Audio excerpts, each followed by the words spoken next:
¿Qué tal, muchachos? En unos minutos comenzamos. Estamos esperando que se conecte la gente.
Bien, muchachos, vamos a comenzar.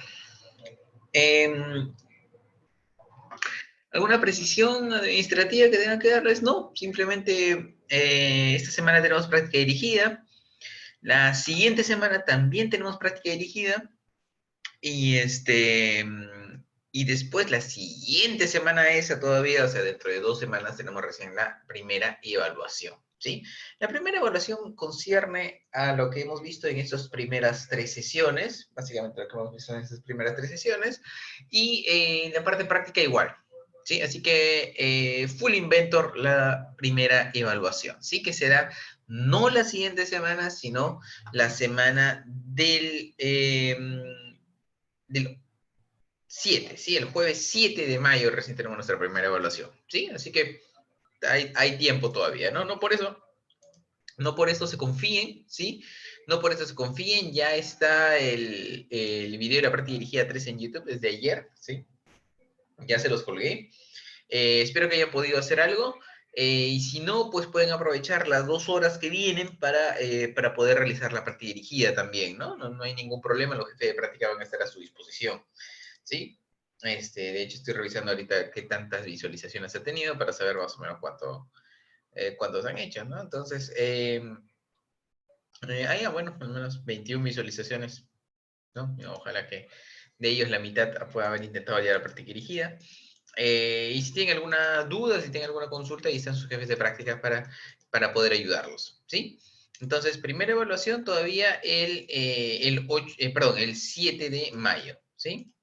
Bien, ahora parte teórica, sí va a haber parte teórica de todas maneras. Yo ya les voy a decir, la próxima semana ya tengo que tener decidido cómo voy a hacer esto de la práctica, perdón, de la parte teórica, ¿sí? Voy a tener decidido cómo hacer esto de la parte teórica. Si es que van a necesitar escribir, mandar una foto o algo, si se puede hacer todo el procedimiento en Paideia, o de repente va a ser algo mixto, ¿sí? Entonces, yo ya les voy a avisar con tiempo, no se preocupen por eso, ¿sí?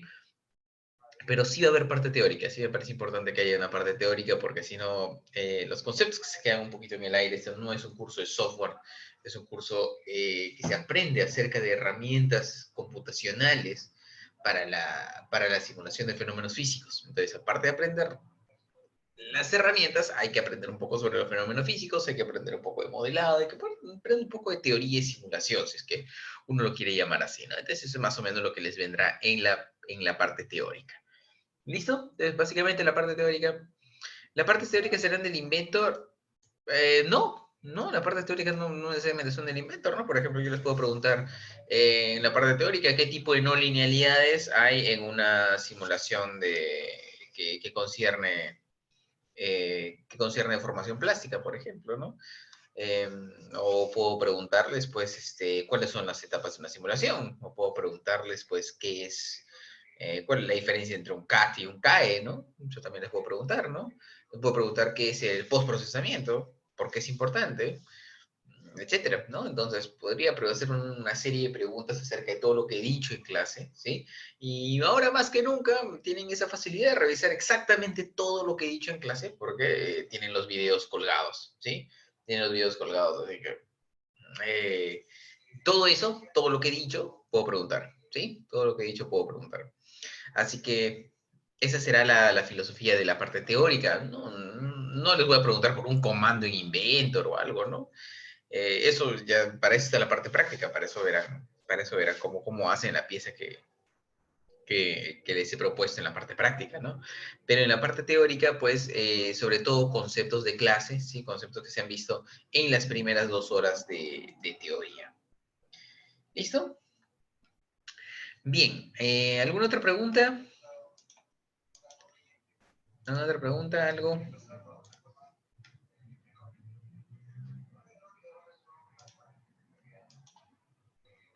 A ver, nada más parece. Muy bien, entonces, ya está. A ver, algo más de mi parte.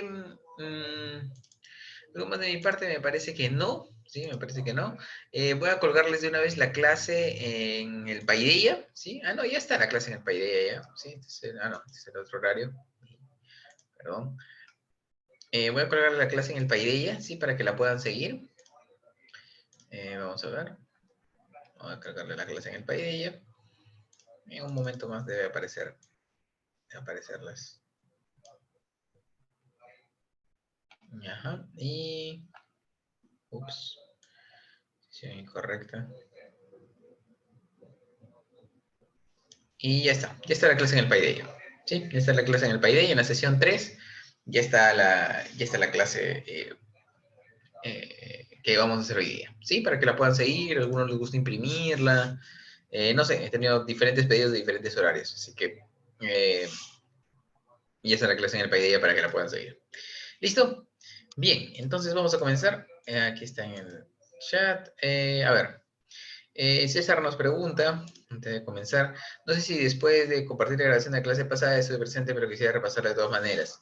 No sé si podría después compartir la grabación. Sí, de hecho ahí está. De hecho ahí está la grabación, a menos que me haya equivocado de subirla en horario, lo cual no creo. Ahí está, clase del sábado 22, ¿no?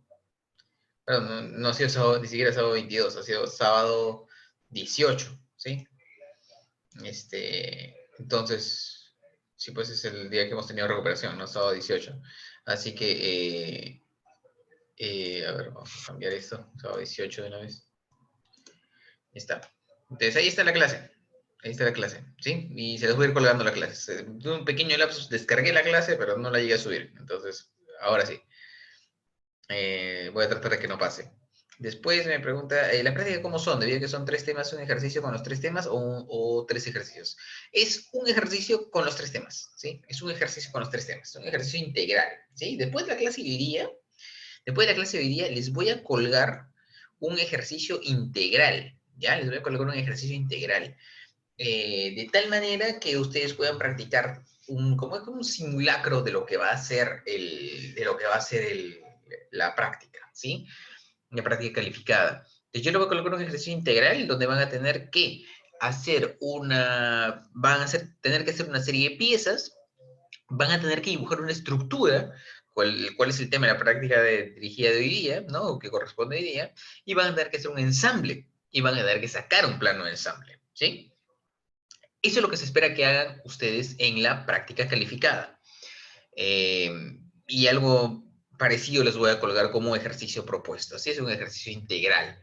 Así que solamente estén atentos. Hoy día en la tarde lo debo colgar. Sí, hoy día en la tarde ya acabo con todas las clases del semestre. A partir de las 5 de la tarde ya acabo con todas las clases de la semana. Así que ahí voy a ir colgando ejercicios propuestos como para que se hagan, o el ejercicio propuesto como para que lo hagan el fin de semana. ¿Sí?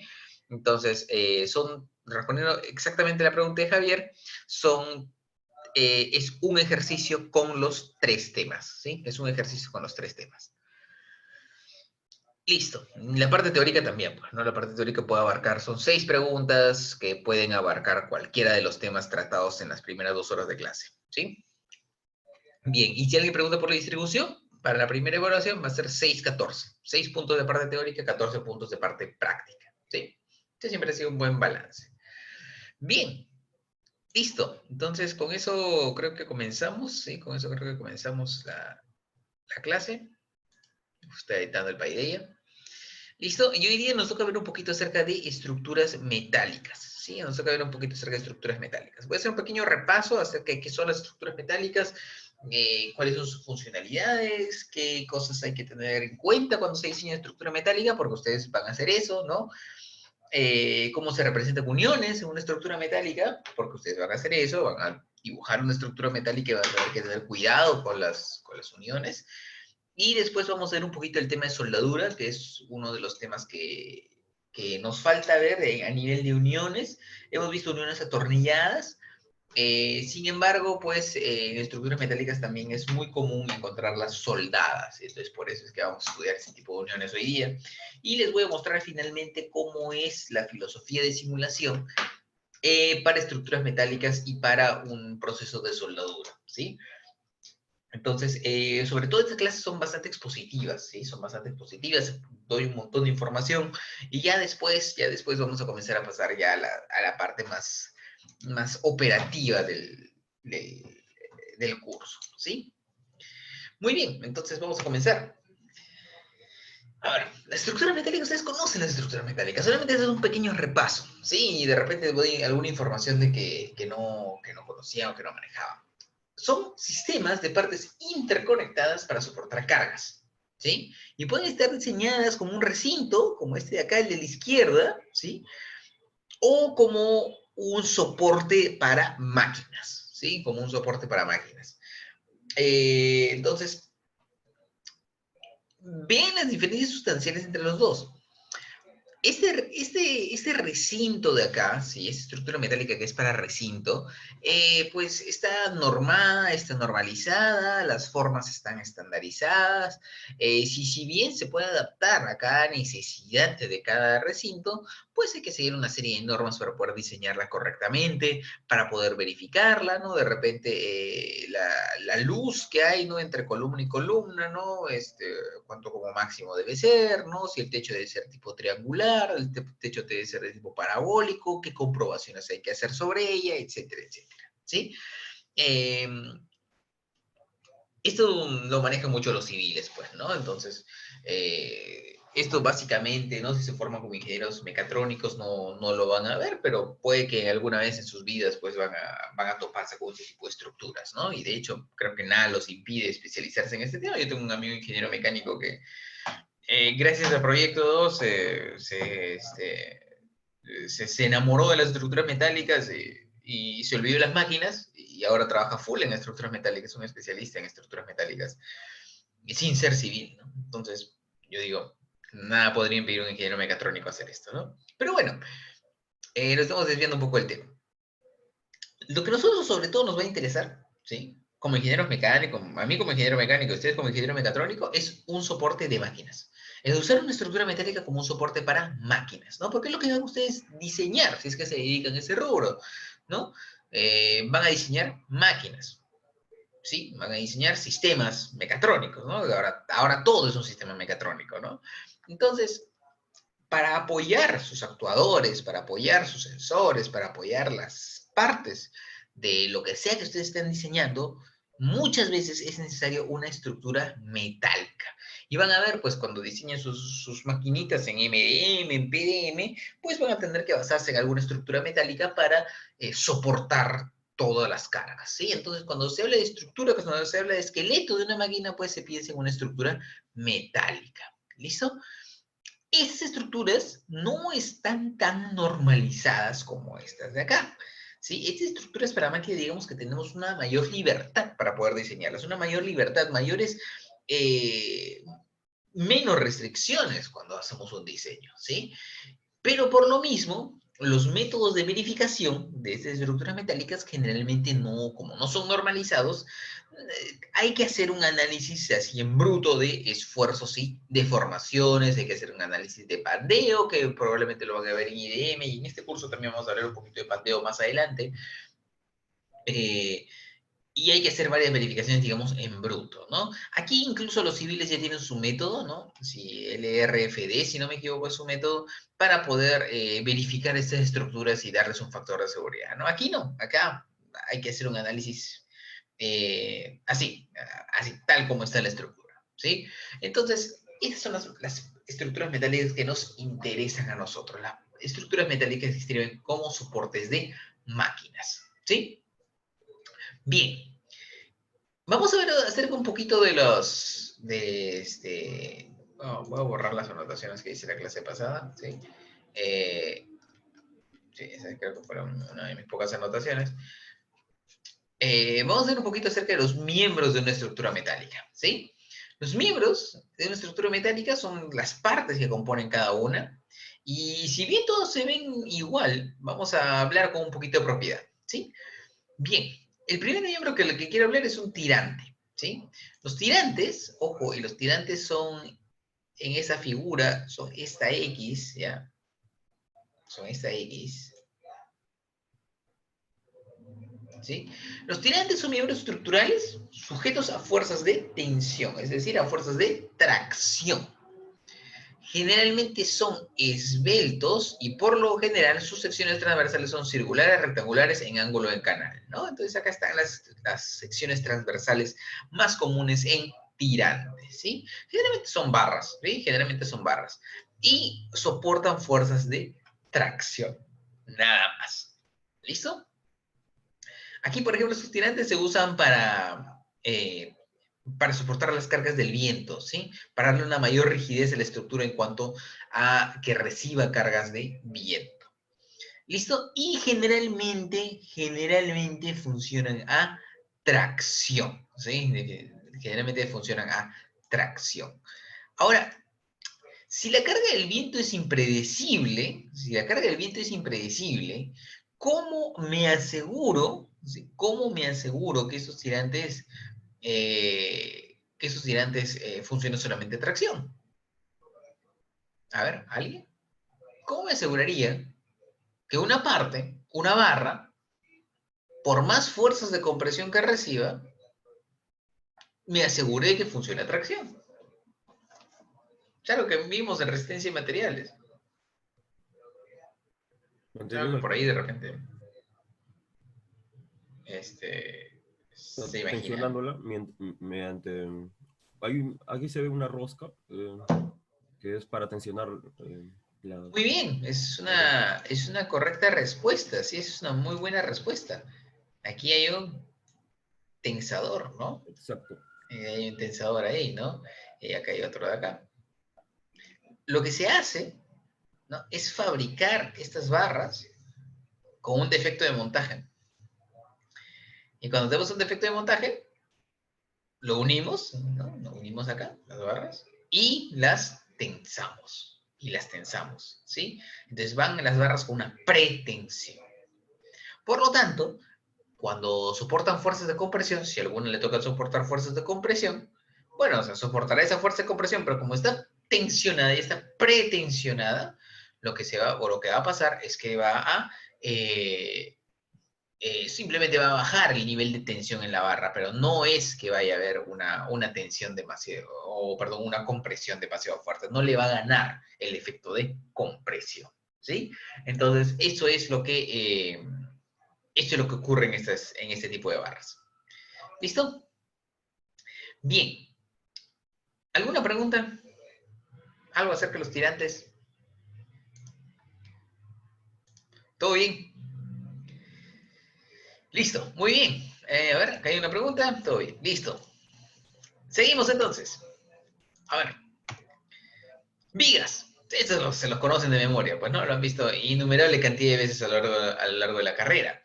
Son por lo general miembros horizontales. Por lo general, puede haber vigas que son también medio inclinadas, ¿ya? Pero por lo general son miembros que son horizontales. Y son usados para soportar cargas verticales, o mejor dicho, generalizando, cargas transversales a su eje geométrico, ¿no? Cargas transversales a su eje geométrico. Ahí está. ¿Listo? Se diseñan para resistir tanto momentos flectores como fuerzas cortantes. Entonces, esto es un elemento un poco más complicado que los tirantes, ¿sí? Los tirantes solamente soportan fuerzas de tensión, se comportan como elementos de dos fuerzas. Y acá sí se usan para soportar momentos flectores y fuerzas cortantes. Por eso las secciones transversales suelen ser un poco más grandes, suelen ser más especiales, suelen tener mayor inercia, etcétera, ¿no? Y existen diferentes formas de construcción de la sección transversal de una viga, ¿no? Por ejemplo, acá vemos una viga en I, que está completamente normalizada, ¿sí? Acá más bien vemos una viga armada, y vamos a ir básicamente a la misma viga en I, solamente que armada a partir de dos perfiles en T y dos planchas, ¿sí? Colocamos pernos y todo lo demás. Y aquí vemos una rareza, ¿sí? Pero sí existe, una viga de perfil Z, ¿sí? Una viga de perfil Z. En general, en la práctica de la ingeniería, lo que se estila, pues, ¿no? Lo que se busca generalmente es la simetría, ¿no? Generalmente es la simetría a nivel de cargas, a nivel de componentes, etcétera, ¿no? Digo que es una rareza porque rompen un poco el esquema de de simetría que se busca siempre en un diseño, ¿no? Pero a veces es absolutamente necesario poner un perfil de este tipo, ¿no? A veces las necesidades de geometría, las necesidades de apoyo, de repente, pues me obligan a colocar un perfil de este tipo, ¿no? Entonces, se usa, existe en ingeniería, pero los ingenieros generalmente nos vamos por lo más simétrico, ¿no? Por lo que sea más simétrico, ¿no? Y esa es una constante en muchos ingenieros, ¿no? Bien, ¿qué más? A ver, si existen vigas así, que son continuas, miren, ¿no? La sección transversal totalmente continua, normalizadas, estas vienen en un montón de tamaños. ¿Por qué? ¿Por qué sería importante? ¿O por qué en todo caso hago esto? ¿Por qué en todo caso armo vigas? Si ya vienen hechecitas, ¿para qué las armo? A ver, ¿tienen alguna idea en el chat?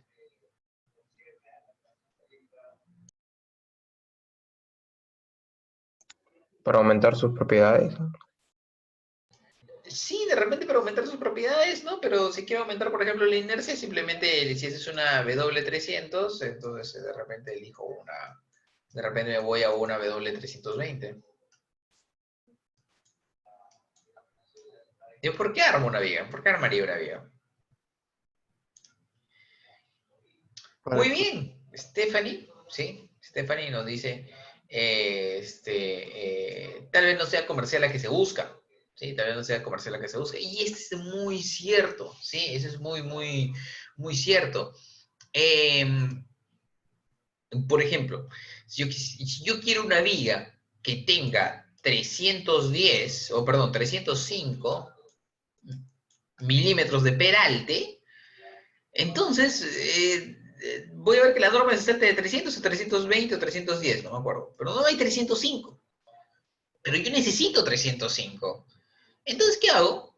Armo la viga a las dimensiones que yo desee, ¿sí? Y simplemente ajusto cuánto espacio va a haber entre esas dos, entre estos dos miembros para ajustarla a la geometría que yo deseo, ¿no? Y aún más importante, a veces más importante, se usa para manejar estos espesores de aquí. Porque si bien el peralte es manejable, estos espesores de aquí no son tan manejables en las vigas normalizadas, ¿sí? Hace poco tuve un caso en una consultoría, ¿sí? Porque también hago consultorías en esto, sí hago consultorías en todo lo que es simulación numérica. Y hace no mucho tuve un caso así. Una empresa, había una empresa que proveedora a las mineras, ¿sí? Había diseñado una estructura metálica, esa más o menos, sí, más o menos era el diseño, si no me equivoco, para, eh, para soportar una máquina, ¿sí? Para soportar una máquina, más o menos la máquina pesaba unas 6 toneladas, ¿sí? Más o menos la máquina pesaba unas 6 toneladas y 6 toneladas era lo que había que soportar, ¿no? Entonces, ¿cuál era la idea? No, acá tenía un pequeño puente la máquina, perdón, la estructura. Aquí tenía un pequeño puente, ¿no? Y claro, todo eso estaba asegurado, ¿no? Entonces, estaba algunas vigas así y todo, ¿no? Ah, listo. ¿No? Abajo también, bueno, acá también, ¿no? Tenía sus arrastres así, ya, listo, ¿no? Y lo que pasa es que la máquina iba a ir colgada de este punto, iba a ir colgada acá. Entonces se iba a apoyar acá, en esta superficie. 6 toneladas, ¿sí? 6 toneladas acá. ¿Listo? Bien. ¿Y qué es lo que pasaba? La máquina en sí misma, ¿dónde está mi mouse? Aquí está. En la máquina en sí misma pesaba 6 toneladas. 6 toneladas. Bueno, como no había mucha idea de cómo hacer la estructura metálica, entonces la estructura se copió un poquito, ¿no? Se basó, digamos, ¿no? Hubo una réplica ingenieril, para ponerlo así, más bonito, de otro modelo, otra estructura que estaba diseñada para otra cosa, pero que se sabía que funcionaba. Entonces, la estructura llegó a pesar 8.5 toneladas. 8.5 toneladas. Listo. ¿Cuál era el problema? El problema era que en la mina había una grúa que estaba, sí, que estaba diseñada, ¿sí? ¿Qué es lo que pasaba? Esta estructura la llevaban en un carrito, ¿sí? La llevaban. la sentaba en el piso, y esta estructura servía para almacenar una parte de la máquina, la parte de la máquina que pesaba 6 toneladas. Entonces, pum, se almacenaba acá, la grúa tenía que levantar y llevarlo a almacén, y ahí dejarlo almacenadito. Pues no, para no dejar la máquina tirada ahí. Y lo que pasa es que la grúa tenía una capacidad, si no mal recuerdo, de 12 toneladas. Como máximo podía cargar 12 toneladas. Obviamente, nos pasamos un poquito, ¿no? Entonces, había dos cosas por hacer. O compraban más grúas y se las llevaban a la mina, ¿sí?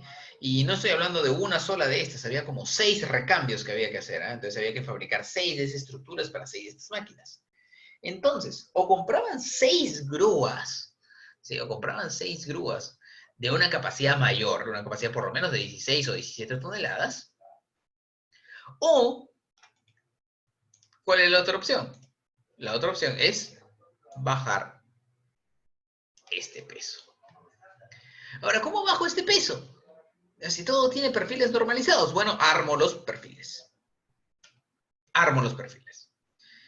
Entonces, ¿qué es lo que me pidieron hacer? Me dijeron, recomienda cuáles deben ser los espesores, ¿sí? En principio me dijeron, recomienda cuáles deben ser los perfiles ideales para bajar el peso de esa estructura. Entonces, lo que yo hice fue hacer un análisis de simulación, parametricé, ¿sí? Parametricé los espesores, etcétera, los peraltes y todo lo demás, ¿sí? Y corrí varias simulaciones, corrí unas 20 simulaciones, tratando de buscar los casos más críticos. Una vez que tenía mis 20 simulaciones, lo llevé a un algoritmo de optimización que, digamos que al llevarlo al algoritmo de optimización, extrapolé los resultados de eso como si hubiera corrido 20.000 simulaciones y saqué unos puntos de operación óptimos con los cuales pudimos optimizar los espesores. Ahora, como estos espesores que yo estaba recomendando no eran comerciales, bueno, se dijo, no hay problema, se hace esta ahí, pero de pura plancha metálica, pura plancha, plancha, plancha. La estructura finalmente llegó a pesar solamente 4.5 toneladas gracias a la simulación. Gracias a la simulación numérica, llegó a pesar solamente 4.5 toneladas, ¿sí? Se bajó casi en la mitad del peso, ¿sí? Una reducción muy, muy considerable del peso en la estructura. Y quedaron muy contentos todos, pues, ¿no? Y ya no hubo necesidad de comprar 6 grúas, sino que simplemente pues se metió esto en un modelo numérico, se hizo un montón de casos y se encontró el punto óptimo de esta estructura. Con estas 4.5 toneladas, todavía los factores de seguridad estaban por encima de lo recomendado. Y hay otra cosita que se llama el volteo. Si el volteo de una estructura entre una carga sísmica, también ese volteo estaba asegurado, digamos, ¿no? El factor de seguridad contra ese volteo estaba por encima de lo recomendado en la norma técnica peruana. Entonces, este es un uso de la simulación numérica, ¿sí? Se puede usar para optimizar, para encontrar puntos de operación óptimo, ¿sí? Y pues para esto también sirven las vigas armadas, ¿no? Una vez que ya tuvimos los espesores, o que ya, mejor dicho, ya tuve los espesores, simplemente me dijeron, bueno, no son comerciales, pero los vamos a usar, vamos a armar las vigas, ¿no? Y me dijeron, ¿estás segura que funciona? Sí, 100%, seguro que funciona. Y funcionó. Y funcionó. Ahora está feliz de la vida ya los 6 de estos atriles se llaman, son atriles verticales. ¿Sí? Entonces, es un uso muy bueno que se le dio a la simulación numérica en ese caso. ¿Listo? ¿Y todo por qué? Porque se pueden armar vigas. Muy bien, listo. ¿Alguna pregunta? ¿Qué casos críticos consideró? En realidad, lo único que hice fue poner la carga, poner las condiciones de apoyo, ¿sí? Poner las condiciones de apoyo, poner la carga, no toda la carga, las 6 toneladas, ¿no? Y apoyada solamente en algunos puntos, de tal manera que concentren los esfuerzos en ese punto. Y lo que hice fue correr esa simulación y comenzar a correr simulaciones variando los espesores de las planchas, ¿no? Variando los espesores de la raya. A veces variaba este, a veces variaba este, a veces variaba este, a veces variaba 2, Y uno lo dejaba ahí, otra vez lo variaba a 2, después varié los 3, y así sucesivamente, ¿no? Entonces, no digamos que no fueron casos críticos, sino fueron un montón de casos que consideré para las simulaciones. Hice unas 20 o 25 simulaciones y después usé algoritmos de optimización para predecir la respuesta de la estructura como si hubiera hecho 20.000 simulaciones más o menos, ¿no? Entonces, todo esto es posible gracias a la tecnología de simulación, ¿no? Y miren, o sea, es un costo importante, ¿no? Un costo muy importante considerando, ¿sí? Considerando que en la industria más o menos se cobra unos de $5.000 a $6.000 por tonelada de construcción, ¿sí? En una estructura metálica. Entonces ya pueden sacar la cuenta de cuánto la empresa ahorró solamente por el hecho de usar simulación numérica. Entonces fue muy, muy interesante este caso, fue muy, muy interesante este caso. ¿Listo? ¿Alguna otra pregunta? ¿Todo bien? ¿Sí? ¿Todo bien? Tranquilo. Perfecto. Listo. Entonces, sigamos, ¿sí? Un último miembro de la estructura es la columna. Las columnas son generalmente verticales y resisten fuerzas axiales, pero ya no de tracción como los tirantes, sino de compresión. Y eventualmente pueden resistir cargas de flexión también, pero siempre se trata de que una columna solamente resista cargas de compresión, ¿sí? Ahora, vemos que la carga también es axial, ¿sí? Vemos que la carga también es axial. Sin embargo, miren los perfiles de esas columnas, ¿no? Miren los perfiles, pueden ser perfiles en I, pueden ser perfiles W, pueden ser perfiles generalmente gruesos, ¿sí? Generalmente de gran calibre, ¿sí? Para soportar estas fuerzas de compresión y pues que estos patas sigan haciendo acá su fogata, pues, ¿no? En medio de la nada. Vean las columnas que hay, ¿no? Son bastante apreciables, comparadas con los tirantes que vimos hace un momento. Ahora, la pregunta es, si es que ambos soportan fuerzas axiales, ¿sí? Si es que ambos soportan fuerzas axiales, claro, uno de tracción y otro de compresión, ¿por qué la diferencia? ¿Por qué la diferencia en secciones transversales? ¿Por qué las columnas, ¿sí? Y ustedes pueden chequear las columnas de su casa, son gruesitas, son bastante gruesas? ¿Por qué las columnas se construyen con una sección transversal mayor, mucho mayor que los tirantes, si ambos soportan fuerzas axiales y por lo tanto esfuerzos axiales, nada más? A ver, en el chat, ¿alguien tiene alguna idea de por qué se usan perfiles más gruesos de mayor calibre para las columnas? Por pandeo, profe, me dice Stephanie, ¿no? ¿Sí? A ver, por pandeo, es una. ¿Alguien más? Bien. Entonces, porque los columnas sostienen mayor peso de la estructura. Sí, es cierto, sostiene mayor peso, pero si sacamos el esfuerzo normal, en realidad, pues, es bastante... va a estar bastante más bajo que el de que el esfuerzo de fluencia, ¿no? Lo que dice Stephanie es cierto, por pandeo, ¿no? Ahora, de repente, la primera vez que escuchen algunos este término, lo van a ver en IDM, ¿sí? Lo van a ver en IDM, y de hecho, nosotros vamos a ver aquí pandeo, pero a nivel numérico, ¿ya? ¿Qué es lo que sucede? Cuando yo tengo una viga esbelta, ¿sí? Cuando yo tengo una viga esbelta, ahí está mi viga esbelta, ¿sí? Y yo la someto a una carga de compresión, P, entonces, no sé si alguna vez han chupado un chupetín y se han quedado con el palito. ¿Qué pasa si me paro sobre el palito? Si me paro sobre el palito, lo que va a pasar es esto. Se va a doblar. Por más céntrica que ustedes pongan la carga, pueden colocarla perfectamente céntrica si ustedes quieren. Y el palito se va a tender a flexionar. No como, digamos, predice la teoría clásica de resistencia de materiales, que se va a comprimir nada más. No, el palito se tiende a flexionar. ¿Sí? El palito se tiende a flexionar. Por lo tanto, ¿sí? Por lo tanto, es un fenómeno diferente, eso no es un fenómeno de falla por resistencia, eso se llama una falla por estabilidad. Se puede demostrar que el equilibrio aquí no es estable. ¿Se acuerdan de ese concepto de equilibrio estable, no estable en estática?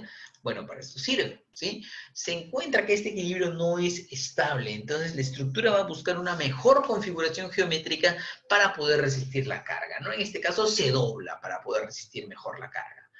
Y eso es lo que causa el pandeo, ¿sí? Es una falla muy, muy severa, muy catastrófica. Estas deflexiones no suelen ser pequeñas, suelen ser grandes, suelen ser apreciables a simple vista, ¿sí? Y, y bueno, pues, esto es lo que se quiere evitar. Y es por eso que se usan secciones transversales más grandes. Ahora, ¿por qué digo que eventualmente pueden resistir un momento flector? Pueden resistir el momento flector. Sin embargo, el momento flector precipita el fenómeno de pandeo. ¿Sí? Precipita el fenómeno de pandeo. Entonces, por eso se prefiere que solamente soporten cargas de compresión. ¿Listo? Bien, más información acerca de pandeo la voy a dar al final del curso, pero digamos desde un punto de vista numérico. Y van a tener en el curso de IDM puesto un capítulo dedicado al pandeo de elementos de máquinas y con suerte un poquito de estructuras, ¿sí? Y ahí la van a sufrir, ¿sí? Muy bien. Y sí, claro, y después de esto van a llevar el laboratorio de introducción al diseño de máquinas, ¿no? Y ahí van a ver, van a experimentar con un pandeo real, ¿sí? Bueno, dado que abran la universidad, ¿no? No se sabe todavía, ni los profesores sabemos si abre la universidad para el siguiente ciclo, ¿no? Pero ya, pues, ya el presidente habló y dijo que quizá las clases escolares o mejor dicho, están planeando hacer todo el año escolar de manera virtual, ¿no? Y claro, si los escolares no pueden ir al colegio, pues menos un campus que alberga más de 44.000 personas, ¿no? Entonces, las probabilidades de que haya un ciclo 2022 virtual no son escasas, ¿sí? No son escasas. Va a depender mucho de cómo se comporte la situación en estas semanas. ¿Sí? Muy bien. De hecho, yo, por si acaso, yo ya he previsto que, al menos yo he pensado y yo he planificado nuestro curso para que sea 100% virtual, o sea, todo el ciclo virtual. Por si acaso, yo lo he planificado. Si volvemos a presenciales, bien, que no creo, que es un riesgo, pero bueno, pues, ni modo, es lo que hay. ¿Listo? Muy bien. ¿Alguna pregunta? ¿Alguna pregunta acerca de los miembros de una estructura? ¿No? ¿Todo bien? Listo, perfecto. Entonces seguimos. ¿Listo? Ahora vamos a hacer las clases de estructuras. Ya saben esto ustedes, ¿sí? Ya saben esto ustedes, pero voy a hacer recalco en algo que va a ser importante para el dibujo de nuestras estructuras, ¿no? Porque también estamos todavía en la parte de preprocesamiento, estamos todavía dibujando algunas cositas, ¿no? Y ya después ya vamos a entrar a la etapa de poner condiciones de carga y simular algo ya en un software CAE como es ANSYS, ¿no? Pero por ahora vamos a centrarnos primero en la parte de invento, en la parte de dibujo, ¿no? Ya saben ustedes, ¿no? Las armaduras, las clásicas armaduras, son estructuras estacionarias y sin partes móviles, ¿ya? Consisten en cuerpos rectos unidos en sus extremos mediante articulaciones, es decir, miembros de dos fuerzas, ¿no? Y recordarán ustedes que en estática, pues ustedes hacían estas armaduras a cada rato, ¿no? Entonces vean que un recinto, ¿no? Que un recinto puede componerse de varias armaduras o cerchas también les llaman, o tijerales también les dicen, ¿sí? Puede estar compuesto de varias armaduras, ¿sí? Una detrás de otra, y se unen pues con unas vigas, ¿no? Que los civiles usualmente le llaman viguetas. ¿Listo? Ahora, acá hay lo curioso, ¿no? Acá hay lo curioso, porque si bien la descripción dice que sus miembros están unidos mediante articulaciones, yo veo aquí que no hay ninguna articulación. Yo veo aquí que no hay ninguna articulación, más bien no sé, eso no tiene nada de articulación, ¿no? ¿Qué esperaban? Que pase un pasador por ahí, ¿no? Pero no, eso no tiene nada de articulación. Al menos visualmente, ¿no? ¿Y por qué puedo entonces decir que una armadura, ¿sí? Está articulada, los miembros de una armadura están articulados en sus extremos? A ver, ¿por qué puedo decir esto? A ver, en el chat tienen alguna idea. Para que ninguna viga esté sobre restringida. Uno sobre restringida, ¿no? Pero bueno, pues, si está más sobre restringida, bueno, más rígida la armadura, ¿no? Anderson Carrascal nos dice si se idealiza, se idealiza como una articulación, sí, pero ¿por qué estamos idealizando como una articulación y no de repente como un empotramiento, ¿no? Pareciera que podremos hacerlo mediante un empotramiento, ¿no? Bien, la respuesta está en lo siguiente. Sí, la respuesta está en lo siguiente. A ver, una opinión más en el chat para analizar fácilmente. Más o menos, más o menos. La respuesta está en lo siguiente. Si yo tengo 3 miembros de una estructura, ¿sí? Si yo tengo 3 miembros de una estructura, ahí va uno, y ahí digamos que sean unas L's. Ahí va uno, aquí va otro, ¿listo? Y aquí va otro.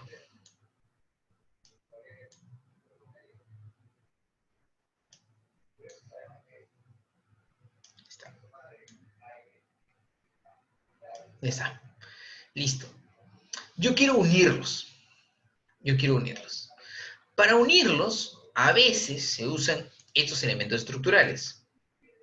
Se usan lo que se llaman unas cartelas. Sí, se usan lo que se llaman unas cartelas. Pueden venir así. Ahí está. Que son unas planchas, básicamente. ¿Sí? Son unas planchas.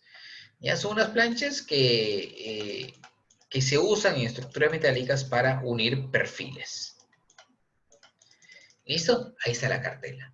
¿Y cómo hago? Lo que hago es simplemente colocar de repente tornillos, ¿no? Puedo soldar, de eso vamos a hablar en un momento más, puedo soldar la estructura metálica a una cartela.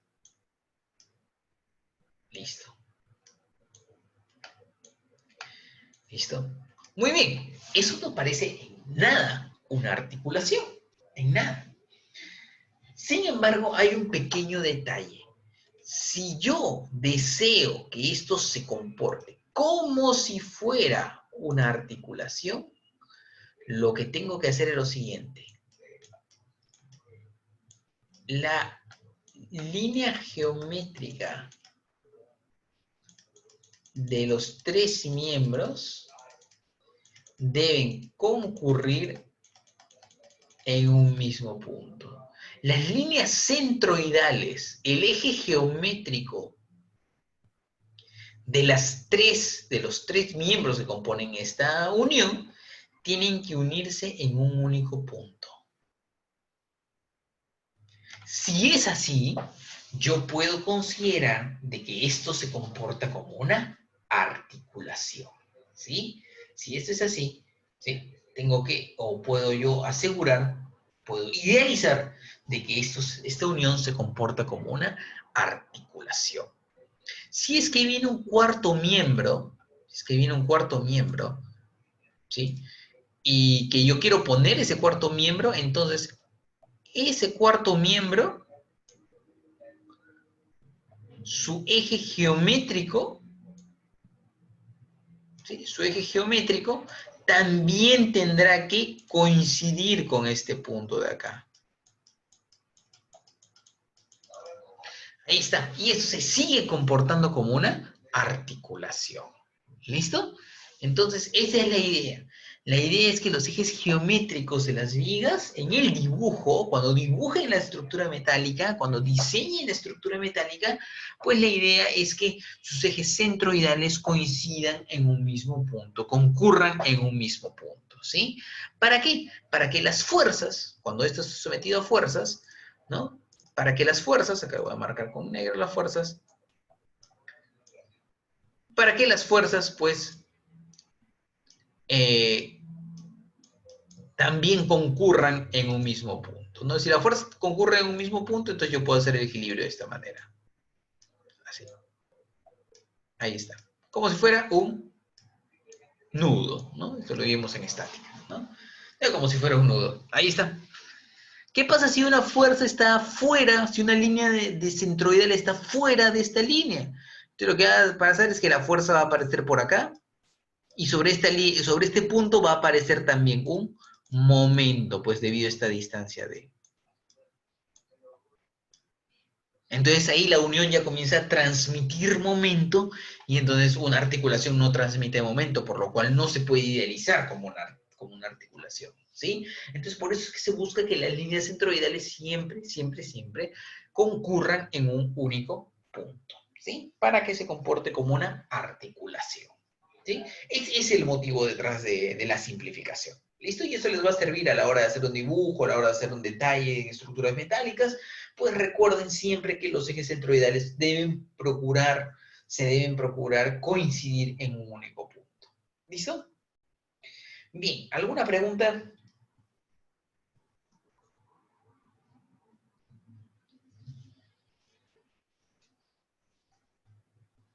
¿Algo? A ver, hay algo en el chat. ¿Parece? ¿También aplica soldaduras? Sí, también aplica para soldaduras. Es una muy buena pregunta. Si no fuera tornillo, si fuera soldadura, entonces también aplica para soldadura. No hay ningún problema. Sí, no hay ningún problema. También aplica para soldadura. Entonces también, aunque estén soldadas a la cartela, sigue comportándose como una articulación. ¿Listo? Muy bien. ¿Alguna otra pregunta? ¿No? ¿Todo bien? ¿Tranquilo? Listo. Entonces son las armaduras. Los marcos, ¿sí? Los marcos, que voy a... Bueno, dije, por aquí había hecho unas anotaciones en la clase pasada que están por acá. Bueno, ahora sí. Los marcos, ¿sí? Son estructuras, si saben ustedes, estructuras estacionarias sin partes móviles, las cuales generalmente soportan cargas y momento a lo largo de sus partes, ¿sí? Entonces, soportan cargas y momento a lo largo de sus partes. Entonces, a diferencia de las armaduras, aquí lo que va a pasar, ¿sí? Aquí lo que va a pasar es que los marcos, ¿sí? Van a soportar cargas, pero de esta manera, van a soportar cargas a lo largo de sus miembros, ¿sí? Van a soportar cargas a lo largo de sus miembros. Entonces, ya no es un miembro de dos fuerzas sino más bien es un miembro multifuerza, ¿no? Acá sí se comportan como vigas, no se comportan como barras, como nada. ¿Listo? Bien. Entonces, esta va a ser la principal diferencia entre marco y armadura. Una de ellas solamente soporta cargas axiales. Aquí en los marcos aparecen momentos flectores, aparecen fuerzas cortantes, etcétera, ¿no? Entonces, ¿por qué este marco en particular soportaría una carga de esta manera? Bueno, este marco de acá se usa para poner una plataforma encima de estas vigas. Una plataforma, ¿no? Y sobre esa plataforma puede estar apoyado, por ejemplo, un motor reductor, ¿no? Una caja de engranajes de repente, ¿no?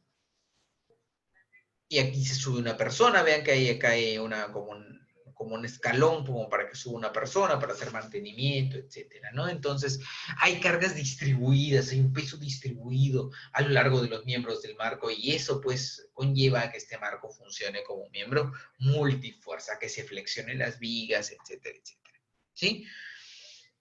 Bien, aquí también es importante la concurrencia entre puntos, ¿sí? Aquí también es importante la concurrencia entre puntos para evitar más transmisión de momento flector del que ya se está haciendo, pues, ¿no? Muy bien, entonces esos serían los marcos, ¿no? Algo así vamos a dibujar o van a estar planteado que dibujen ustedes en la práctica dirigida. ¿Listo? ¿Alguna pregunta acerca de marcos?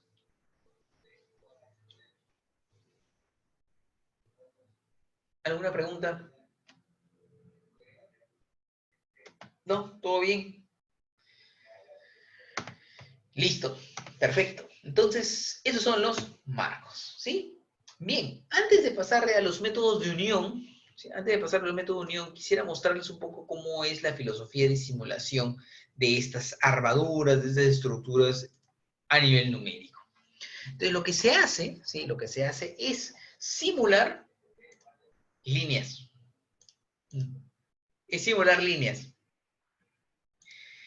¿Y qué es lo que sucede? En los software, ¿sí? No solamente antes, ya estoy hablando de otro tipo de software también.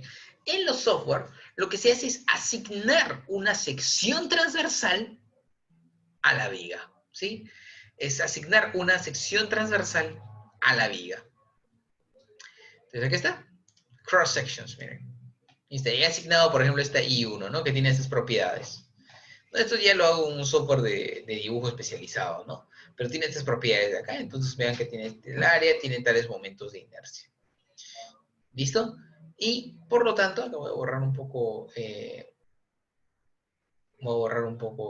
todo lo que está acá para ir explicándoles poco a poco, ¿no? Desde la clase pasada. ¿Sí? Desde la clase pasada.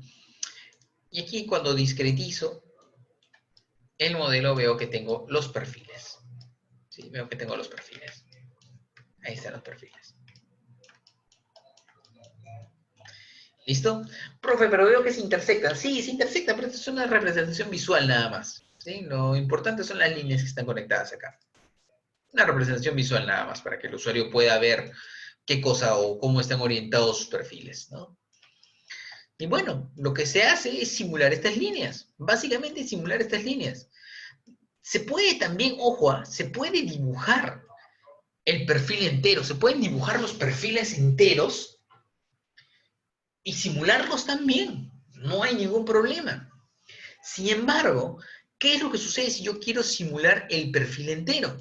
Si yo quiero simular el perfil entero, ¿sí? O sea, no estas líneas, sino quiero dibujar el perfil, ¿no? Como lo vamos a hacer en Inventor, quiero dibujar el perfil y ese perfil, y esos perfiles, esa estructura completa, sólida, tridimensional, yo quiero simularla. Lo que va a pasar es que la discretización va a tomar mucho más tiempo y, por supuesto, la simulación tomará muchísimo más tiempo.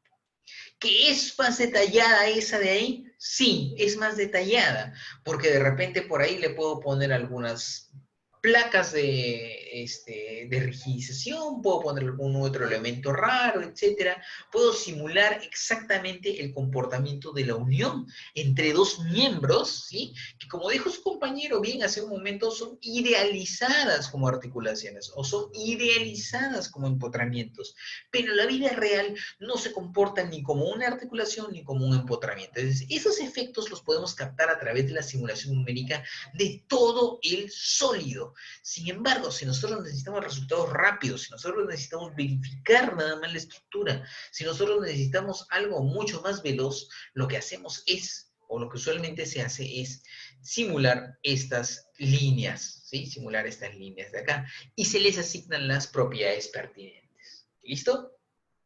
Entonces, ¿cómo hago esto? Sí, no se preocupen, a esto lo vamos a hacer luego en el curso. ¿Cómo hago esto? Le pongo unos soportes a las vigas, ¿sí? Le pongo unos soportes totalmente fijos, le pongo, por ejemplo, una carga distribuida sobre esa viga horizontal, ¿no?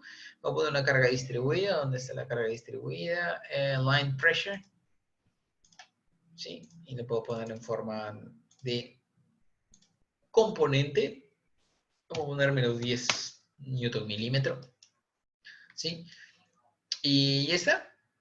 Y comienza a resolver. Ustedes miren aquí abajo, ¿no? Qué tan rápido puede resolver este problemita de acá. ¿Listo? Entonces es un método muy útil, para poder simular estructuras de líneas, ¿sí? Anderson nos pregunta, ¿cómo sería en el caso de un perfil no normalizado, construido a base de otros perfiles, así como en el caso que comentó al inicio? ¿Igual sería en líneas? Sí, igual sería en líneas, solamente que el perfil que yo les voy a asignar es uno personalizado, ¿no? Pero igual sería en líneas, ¿sí? Igual. De hecho, acá, miren, el perfil, yo puedo cambiar algunas dimensiones del perfil. Y ya está, ¿no? Entonces, de hecho, esto fue lo que hice. Lo que hice fue parametrizar cada una de estas dimensiones y comenzar a cambiar los valores y comenzar a ver qué resultado de la simulación tenemos. Y está en la simulación, listo, vean, no demoró nada. No, no demoró nada. ¿Cuánto demoró? 12 segundos. 12 segundos exactamente demoró la simulación. Listo. Y puedo sacar resultados de deformación, por ejemplo. Puedo sacar resultados de esfuerzos. Puedo incluso sacar resultados de momentos flectores, por ejemplo. Ahí está la deformación de la viga. Miren, 46 milímetros. Ojo, esta viga tiene una luz de 8 metros, si no me equivoco, le puse. De 46 milímetros, 8 metros, no es nada. No es nada, ¿sí? Listo. Puedo sacar el momento flector, ¿no? ¿Cuál es el momento flector máximo? Puedo sacar cuáles son los esfuerzos máximos. 172 megapascales, miren. Muy, muy, muy interesante. ¿Sí? Muy interesante.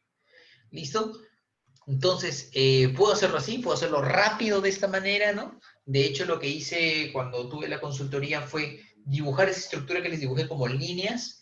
Toda la optimización la hice ahí y luego, cuando ya tenía el modelo completo, ¿sí? El modelo óptimo, digamos, lo que hice fue simular ese modelo óptimo, pero a nivel tridimensional, es decir, ya con toda la estructura dibujada, no solo líneas, sino con los sólidos dibujados, ¿no? Para ver si había por ahí algún problema de concentración de esfuerzos, para agregar algunos detalles más que no había considerado, para simular, de hecho, pues las uniones correctamente, cómo se comportarían, etcétera, ¿no? Y los resultados, les digo, por experiencia, se corresponden bastante bien, ¿sí? Bastante, bastante bien, a menos que por ahí haya el concentrador de esfuerzos no anticipado, ¿no? Pero en realidad los resultados se parecen muchísimos a los que vemos aquí. ¿Listo? Entonces, esta es un poco la filosofía de la simulación cuando se trata de estructuras metálicas. Por lo general, no solamente ANSYS, sino otros programas que usan nuestros amigos civiles, como por ejemplo el SAP 2000, lo que hace es simular esto como líneas, ¿sí? Como líneas, y asignarles las propiedades de una sección transversal a estas líneas. ¿Listo? Muy bien. ¿Alguna pregunta?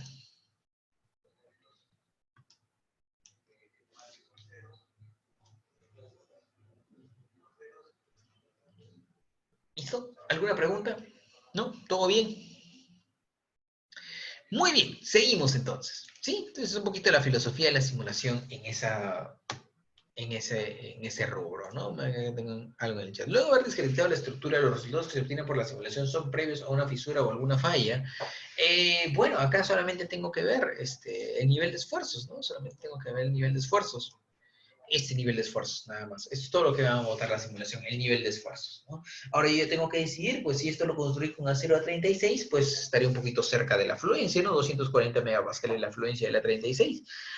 Si esto lo construí con otro tipo de aceros, con un ST52, por ejemplo, estaremos más lejos de la fluencia todavía, que son como 520, si no me equivoco. Si lo construí con otro tipo de acero, pues estaré mucho más lejos de la fluencia, ¿no? Entonces, en general, esta simulación es poco probable, en ese tipo de simulación, es poco probable que pueda predecir por ahí una fisura o algo, ¿no? Hay métodos para hacerlo, ¿eh? Hay métodos para hacerlo, pero así, simplecita en líneas, nomás, no. ¿Sí? Bien. ¿Alguna otra pregunta? ¿Todo bien? ¿Todo claro? Listo, perfecto. Acá hay otra pregunta. ¿Y se pueden simular grietas o fisuras? Sí, se pueden simular grietas o fisuras. Su compañero Anderson está preguntando si se pueden simular grietas o fisuras. Sí se pueden simular. Se pueden simular a través de herramientas de mecánica de fractura. ¿Sí? De hecho, aquí de repente por ser línea no está, pero esa versión creo que está. Ahí está, Fracture, ¿no? Y entonces puedo simular una fractura, puedo simular una fisura, por el momento solamente elípticas, ¿sí? Puedo simular una fisura, puedo simular los parámetros energéticos que determinan si una fisura se va a expandir o no y cuánto es el concentrador de esfuerzos efectivo en la fisura, ¿sí? Pero eso es un poquito de mecánica de fractura, no vamos a ver esto en el curso, ¿ya? Pero sí se puede, respondiendo a la pregunta de su compañero. De hecho, hace no mucho también tuve una consultoría donde tenía que analizar fisuras, pero en un elemento dinámico, o sea, en algo que se movía, ¿no? Y quería ver cuánto era el concentrador de esfuerzos debido a estas fisuras. ¿Sí? ¿Se puede simular? Sí, se puede simular. Perfecto. Y otra pregunta. ¿Y cómo se puede, cómo lo añado? Ahí está. Clic, derecha en Model, Insert Fracture. Ahí está. Con eso se puede hacer. ¿Sí? En esta herramienta, en ANSYS. No sé cómo hacerlo, por ejemplo, en Abacus, no sé cómo hacerlo en Console, pero ANSYS sí tiene una herramienta de fractura. Muy bien. Muy bien. Interesantes las preguntas. Perfecto. Entonces, seguimos. Estas estructuras, hablando de uniones, ¿no? hablando de cómo se pueden comportar las uniones, las articulaciones, etcétera, de las estructuras que hemos visto, pues necesitamos unirlos de alguna otra manera. Entonces, algunas clases de uniones en estructuras metálicas son los remaches y los tornillos. Vamos a ver un poquito de los remaches. Están un poquito pasados de moda ya los remaches, pero de todas maneras se siguen usando por ahí. Son elementos, ojo, de unión permanente. ¿eh? Son elementos de unión permanente. ¿Ya? Es decir, una vez que se pone ahí la unión, se pone el remache, la única manera de desensamblar es rompiendo el remache, no queda de otra. ¿Ya? Es rompiendo la unión. Por eso se llaman uniones permanentes, porque se tienen que romper para poder desensamblar dos piezas que están unidas con este tipo de uniones. ¿Sí? Y lo bacán de esto es que no hay necesidad de fusionarlas entre sí, como es el caso de la soldadura. En la soldadura sí queda pues fusionada las piezas, ¿no? Aquí no. Trabaja a fuerzas cortantes y de aplastamiento, ¿sí? Entonces, este es un remache, miren. Este es un remache. Lo que se hace es colocar el remache, entonces es un agujero, por supuesto, de todas las piezas que nosotros queremos unir. Se coloca el remache desde un lado. Vean que está así el cilindro, ¿no? Entra la remachadora y lo que hace la remachadora es deformar plásticamente este pedazo de cilindro hasta dejarlo con otra cabeza, ¿no? Y una vez que tiene la cabeza, pues se quita la remachadora. Y estos remaches, dependiendo de cómo quede esta cabecita, pues pueden quedar como gota de sebo, puede quedar como un remache semi-embutido, un remache embutido, ¿no? Para que no perder, digamos, la planicie de esta estructura, ¿no? Perdón, de este elemento de la estructura, y que siga siendo plano en todo lado, ¿no? Que no tenga ningún bultito por ahí como si tienen estos remaches de acá, embutido o gota de sebo. ¿Listo? Estos son los remaches. Ahora, como ya sé que pues a la justa se han agarrado un tornillo la mayoría de ustedes, pues acá les tengo un videito acerca de remachar. ¿Sí? Ahí voy a compartirles el audio de mi computadora también para que escuchen lo que yo escucho. A ver, vamos a escuchar el video y vamos a aprender cómo es un remache. Bueno, van a aprender ustedes.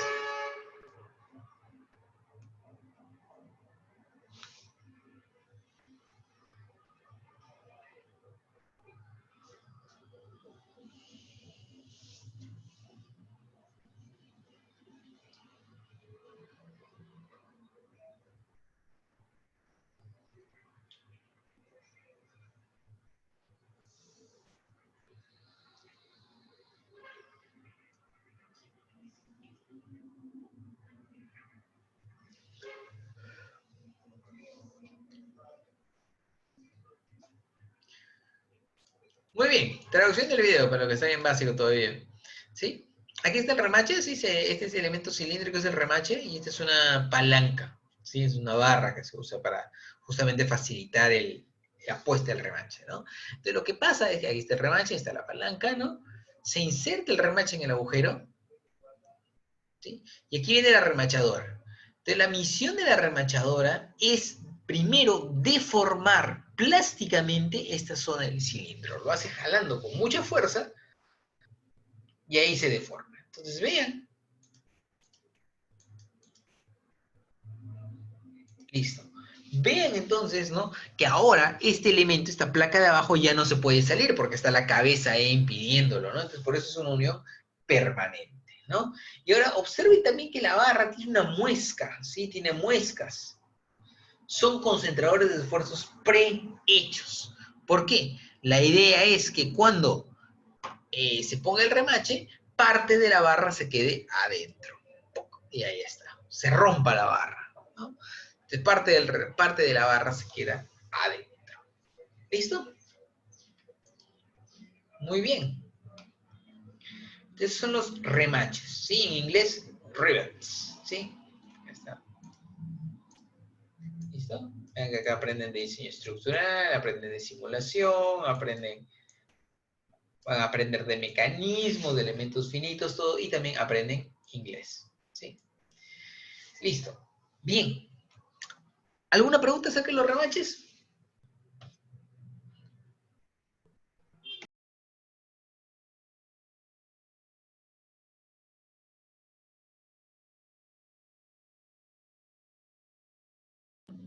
A ver, acá hay una pregunta en el chat. Todo bien, dice Diego Díaz. Perfecto, todo bien. Continuamos entonces. Ups. Ya está. También pues se usan tornillos en estructuras metálicas. No es raro, ¿sí? No es raro. De hecho, es una de las más usadas, ¿sí? La intervención en el chat. Supongo que debido a su unión permanente ha perdido fama. Sí, pues ha perdido fama porque, primero, los tornillos, ¿sí? Ofrecen básicamente el mismo tipo de unión, solamente que son mucho más sencillos de colocar, no se necesita una remachadora ni nada, solamente se necesita un torquímetro, una llave para colocarlos, ¿no? Y además que se permiten desmontar, es decir, se permite el cambio de piezas, el cambio de miembros en una estructura metálica, ¿sí? Esa es la gran ventaja de los tornillos, los puedo desarmar la unión y cambiar una viga, por ejemplo, y listo, sin necesidad de romper nada, ¿ya? Entonces se hace sencilla el mantenimiento y el reemplazo de miembros, ¿sí? Javier Félix nos dice, ¿los barcos nos siguen usando como el Titanic? Sí, o sea, de hecho, ¿no? Poner un remache es rapidísimo, es más fácil que poner un tornillo, no necesita un torquímetro, ¿no? Sin embargo, lo que sí, pues si uno o dos piezas con el remache, tengo que estar seguros que al menos en muchísimo tiempo, ¿no? No se van a despegar la unión, ¿no? Como en barcos, por ejemplo. En barcos sigo usando bastante remaches, ¿no? ¿Por qué? Porque en un barco, pues, que voy a estar cambiando cosas entre barcos, ¿no? ¿Listo? Pero en estructura metálica sí a veces se usa uniones atornilladas, ¿sí? Uniones atornilladas para hacer rápido el cambio de miembros de una estructura, ¿no?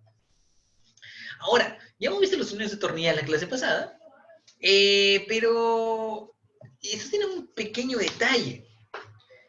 Miren qué es lo que pasa cuando quiero hacer una unión. Es básicamente sencilla. Quiero unir un perfil horizontal, ¿dónde está mi mouse? Aquí está. Quiero unir un perfil horizontal con un perfil vertical. Miren todo lo que tengo que hacer. Miren todo lo que tengo que hacer a nivel de tornillos para poder hacer esta y esta unión, ¿sí? Para poder unir los dos miembros de una estructura, que aparentemente es sencillo, simplemente estoy uniendo dos miembros, uno vertical y uno horizontal. Pero miren la cantidad de tornillos que involucran, miren cómo se tendría que hacer la unión. Entonces, y para uniones más complicadas, existe la soldadura. Miren esta unión de acá. ¿Cómo la harían con tornillos? Un poco difícil, ¿no? Un poco difícil hacer esa unión con tornillos. Bueno, pues la hacemos soldada. Las uniones soldadas son un método muy usado en estructuras metálicas, ¿sí? No afectan estructuralmente los miembros que la componen, es decir, no hay agujeros ni nada, y es más, en estas zonas de soldadura, si lo hace un buen soldador calificado, AWS nivel 2, nivel 3, pues no hay daño en la estructura, más bien hay una mejora de propiedades mecánicas, ¿sí? Claro, pues no, si lo hace el hijo del vecino que está soldando su puerta ahí, obviamente pues no va a tener en cuenta muchos factores. Estos especialistas de soldadura AWS pues miden cuánto es su velocidad la velocidad de avance, pueden saber cuánto es el voltaje, cuánto es el amperaje, el tipo de electrodo, el tipo de material base, el proceso de soldadura, todo eso lo dominan ellos, ¿sí? Para realizar pues una unión soldada de calidad, ¿ya? Entonces, son altamente resistentes. Bien ejecutadas, las soldaduras son altamente resistentes, ¿sí? ¿Listo? Entonces, se pueden usar formas o se pueden lograr formas muy complicadas de estructuras metálicas gracias a la soldadura. Ahora, la desventaja es que es un método de unión permanente, ¿sí? Es un método de unión que ya suelda una cosa y ahí se va a quedar por los siglos de los siglos. Porque si yo en este caso quiero cambiar las vigas que componen esta estructura, bueno, va a ser un poco difícil porque va a haber que romper la soldadura primero. Y una vez que ya rompo la soldadura, ya no sirve la soldadura. No puedo soldar en una zona que ya ha estado soldada anteriormente, ¿no? Es mucho riesgo, ¿sí? Entonces simplemente lo que se hace es soldar las partes que estoy seguro que van a ir pues unidas por los hilos de los siglos, ¿no? Pero es una muy buena alternativa a los tornillos y por supuesto a los remaches, la soldadura, ¿sí? Ahora, la soldadura también tiene su otra desventaja. La soldadura puede generar, por ejemplo, concentración de esfuerzos. ¿Sí? Puede generar concentración de esfuerzos si es que no está bien diseñada. Aquí tenemos, por ejemplo, los perfiles de soldadura, los perfiles de cordón. Un cordón plano, un cordón colmado y un cordón ligero. A ver, díganme ustedes, ¿sí? Díganme ustedes en el chat, ¿qué tipo de cordón se prefiere o creen que se prefiere en la industria? A ver, me lo dicen en el chat.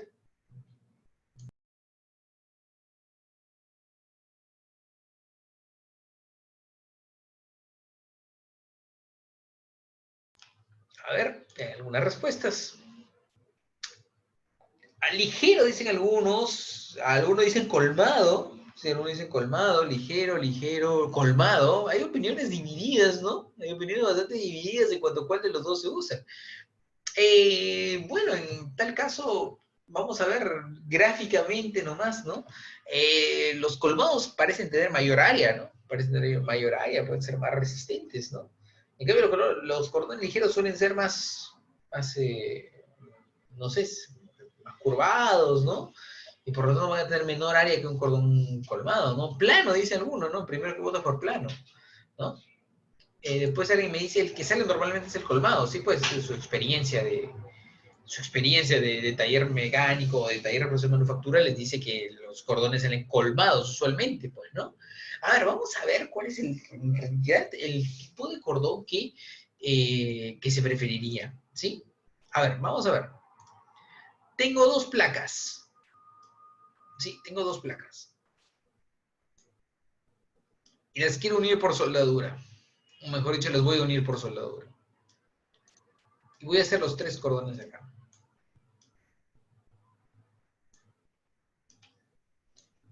Y solitos van a intuir ustedes cuál es mejor. Ya está. Entonces, digamos que las tres soportan fuerzas. Soportan fuerzas así. Digamos, ¿no? Digamos. Por decir algo nada más.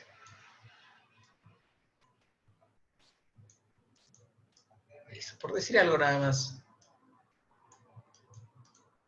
Pues soportan fuerzas de esa manera. ¿Listo? Entonces, ¿qué es lo que pasa? ¿Qué es lo que pasa a nivel molecular en la estructura? ¿Sí? ¿Qué es lo que pasa a nivel de partícula? Todas estas partículas que están en el frente, aquí, transmiten la carga a la partícula siguiente. Y ese transmite la carga a la partícula siguiente. Y transmite la carga a la partícula siguiente. ¿Sí? Entonces, esto es lo que va a pasar. Se van a formar las llamadas líneas de fuerza. Las líneas de fuerza, ¿sí? Las líneas de fuerza son el camino que siguen las fuerzas internas dentro de un miembro estructural, dentro de un elemento de máquina, dentro de un sólido. ¿Sí? Son el camino que sigue la fuerza interna. Ahora, este camino, bueno, tiene que ir por dentro de la estructura indefectiblemente, ¿no? O sea, tiene que seguir la geometría de la estructura indefectiblemente. Entonces, digamos que acá colocamos un cordón colmado, digamos que acá colocamos un cordón plano, y aquí colocaremos un cordón ligero. Listo, ahí está. Entonces vean qué es lo que pasa con las líneas de fuerza. A ver, aquí, esta línea de fuerza tiene que ir hacia donde va la fuerza, miren.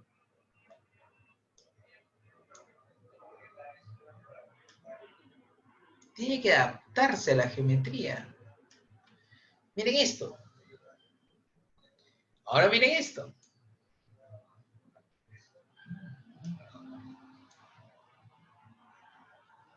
Ahí está. Está la línea de fuerza. Ahora miren esto.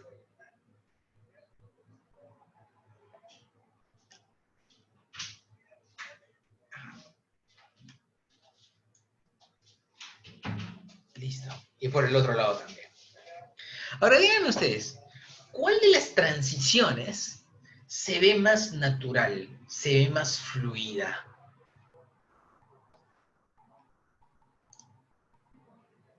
El ligero, obviamente, ¿no? El ligero. Y tienen razón, el ligero. Las líneas de fuerza, mientras menos juntas estén y mientras menos curvatura tengan, generan menos concentración de esfuerzos, ¿sí? Menos concentración de esfuerzos. Eso es, en realidad, un concentrador de esfuerzos geométrico, ¿ya?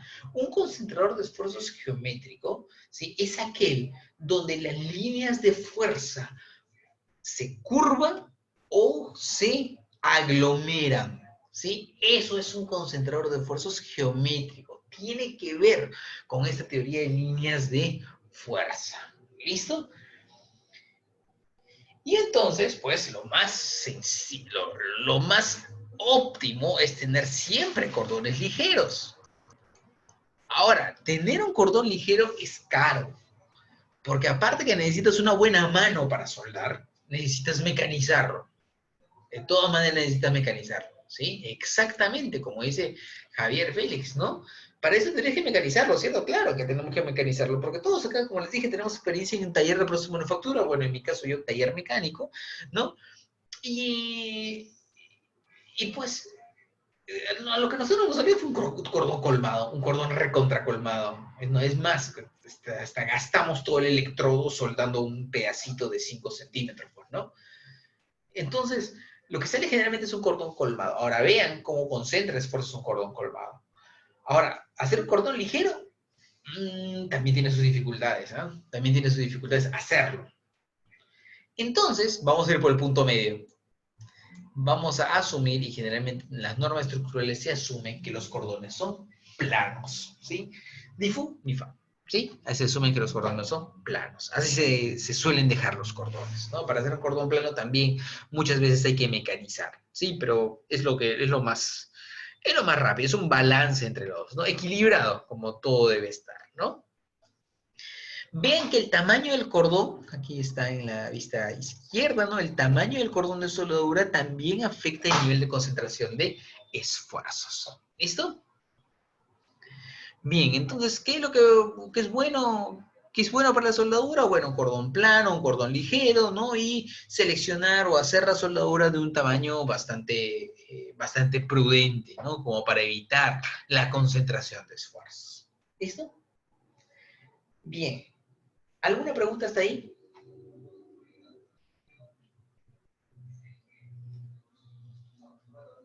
¿Listo? ¿Todo bien? ¿Todo bien con la soldadura? Perfecto. Pero este solamente es un tipo de concentrador de esfuerzo que hay. Hay otro problemita con la soldadura y es la existencia de la SAC. ¿Sí? A ver, acá hay una pregunta. ¿Vale la pena hacer cordón de soldadura? Sí, sí vale la pena hacer cordón de soldadura, sobre todo si tengo una unión permanente, sobre todo si no tengo acceso a un tornillo, sobre todo si esa unión va a quedar unida para siempre, ¿no? ¿Sí? Me refiero a soldadura ligera. En casos muy particulares, sí. En casos muy particulares vale la pena hacer una soldadura ligera. Por ejemplo, si ya de por sí mi pieza va a estar sometida a grandes esfuerzos, entonces no necesito que el cordón mismo sea un concentrador de esfuerzos. No, en piezas muy delicadas, en casos muy, muy particulares, me vale hacer un cordón ligero. Sí, me vale hacer un cordón ligero. Sí, entonces a veces sí vale la pena. ¿Listo? Bien. Normalmente plano, sí, normalmente plano.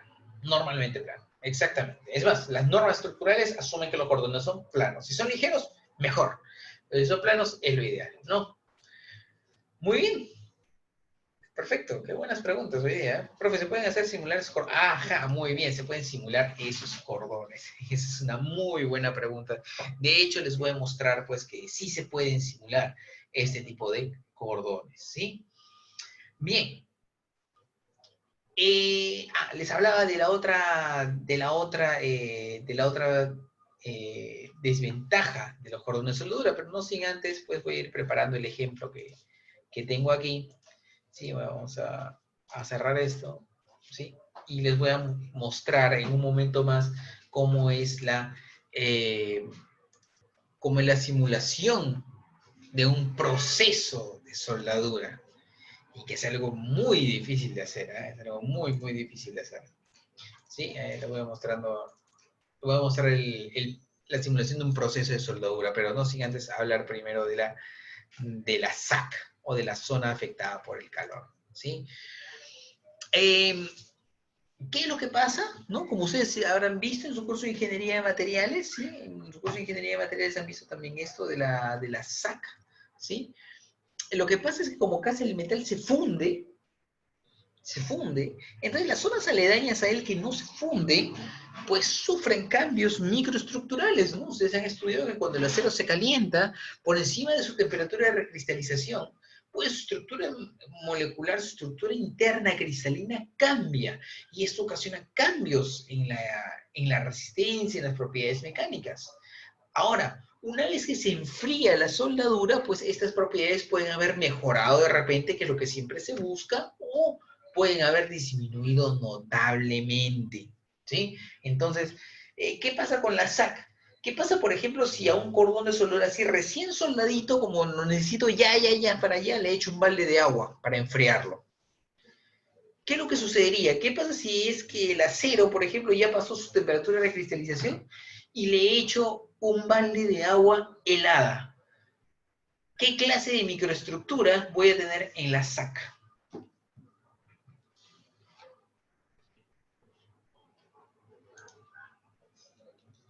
Se vuelve frágil. Sí, muy bien, se vuelve frágil, ¿no? Se vuelve frágil, ¿no? ¿Qué clase de microestructura se forma?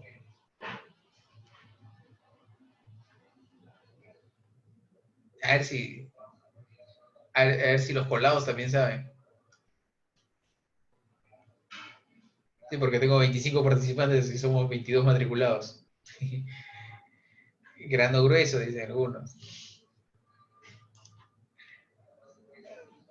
A ver si los colados saben qué tipo de microestructuras se forman.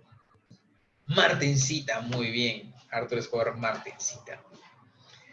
Sí, que si paso a la temperatura de cristalización y enfrío muy rápidamente, entonces lo que se forma es martensita. ¿Y cuál es la característica de la martensita? La martensita es altamente resistente, pero altamente frágil. Entonces corro el riesgo de fragilizar la zona, ¿sí? Entonces, si no tengo bien controlado el enfriamiento, puedo terminar fragilizando la zona.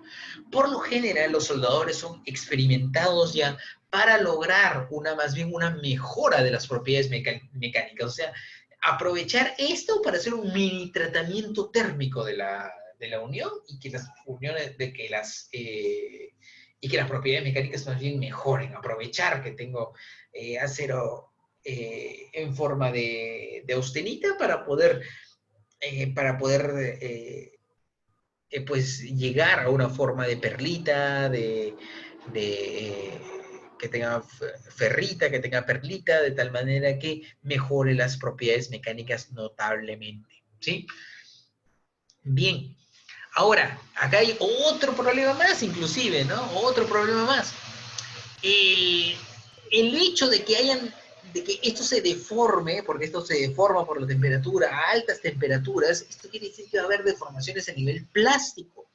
Y como hay deformaciones a nivel plástico, ¿sí? Como existen deformaciones a nivel plástico, eso quiere decir que existen lo que se llaman esfuerzos residuales. Y esos son muy difíciles de cuantificar, ¿ah? Y es por eso que existe la simulación. Esta es una simulación muy particular, ¿eh? esta simulación es una simulación de un proceso de soldadura. El proceso de soldadura, ¿sí? El proceso de soldadura en realidad son 5 fenómenos físicos que se unen. Es un fenómeno primero electromagnético, por el electrodo. Es un fenómeno microestructural. Es un fenómeno térmico. Es un fenómeno de fluidos, porque también se forma el charco, pues, ¿no? Y es un fenómeno estructural también, ¿sí? Entonces, es una simulación muy difícil de hacer y sin embargo, se hace, ¿sí? Sin embargo, se hace y voy a dejarlos apreciar la belleza de esta simulación. ¿Okay? Miren eso. Miren eso, miren cómo va el electrodo. Miren cómo simulo el paso del electrodo. Ah. Y esta no es cualquier curva, esta es lo que se llama una doble elipsoide de Goldak. Así se simula el campo térmico en un procedimiento de soldadura, ¿no? Interesante, ¿no? ¿Listo? También noten el detalle, ¿no? Noten el detalle de cómo está distribuido térmicamente el campo, ¿no? Acá en el chat. Podría ponerlo un poco más lento, ya lo voy a poner más lento para que puedan apreciar la belleza de esta simulación, que no es nada sencilla de hacer, ¿eh? Nada sencilla de hacer. Es uno de los retos más grandes a los que me tuve que enfrentar en mi época de practicante, el hacer esta simulación. Miren eso. ¿No? Y también tiene aquí un algoritmo de nacimiento y muerte de elementos, ¿no? Porque, o sea, a pesar de que el cordón está completamente dibujado, pues se supone que no hay nada en este cordón, se supone que estoy aportando material recién, ¿no? Entonces, por aquí de repente puedo captar, vean, ¿no? Acá estoy simulando el campo térmico, pero vean que a pesar de que está dibujado, yo le he dicho que no simule este pedazo de acá porque recién se supone que se va a formar este cordón, ¿no? Se supone que no hay nada acá. Entonces, también tiene un algoritmo de nacimiento y muerte de elementos, se le llama, ¿no? Tiene una simulación muy interesante, muy intensa de hacer, ¿eh? Muy intensa de hacer. ¿Listo? Bien. Ahora, ¿cuánto tomó esta simulación? ¿Cuánto tomó en hacer esta simulación? Acá vamos a ver. Vamos a ver cuánto tomó. Miren, esta simulación la hice cuando era practicante, era la versión 14.5 de ANSYS. Ahora estamos en la versión 2020 R1, ¿sí? Y a ver cuánto tomó sus 984 segundos, ¿ah? ¿Sí? 984 segundos. ¿Ya? A ver, 984 segundos, sí, puede ser bastante, ¿no? Bastante. Ahora, esto es solamente la parte térmica, ¿sí? Esa es solamente la parte térmica. ¿Esa simulación la construí desde cero o el programa te da opciones para facilitar el proceso? No, la tuve que construir desde cero. De hecho, tuve que usar un algoritmo acá, tuve que hacer una programación para poder simular la fuente térmica. Ahora pues, digan que los mecánicos no sabemos programar. ¿Ya? Ahí está. Ahí está. Y esto solamente para la parte térmica. Si quiero simular los esfuerzos, ahí está el campo de esfuerzos.